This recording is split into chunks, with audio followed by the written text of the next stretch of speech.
Повеќе од 1800 здравствени работници ги тужат државните болници и јавните здравствени установи каде што се вработени, барајќи исплата на повеќе од 2 милиони евра за неисплатени додатоци на плата како прекувремена работа, ноќна работа, работа во смени, работа во недела и за време на државни празници. Здравствени установи, претпоставам дека бројката е поголема, бидејќи ова е заснована на анкета на Фондот за здравствено осигурање со јавното здравство, што значи да меѓу 10 и 20% од вработените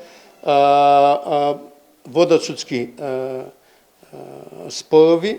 Најголем број од 70% од судските спорови се во 10 установи и тие се во оваа категорија на општи болници. Најмногу по број има 317 судски спорови општата болница Куманово. Најголем финансиски ефект би имала клиничката болница Битола, а вкупно проценетот ефект на судските спорови прелиминарен е над 2 милиони. Клековски ги повика директорите да ги применуваат правата од законите и колективните договори таму каде што тие се оправдани, како и да пристапат кон договори за да се избегнат правни и судски трошоци.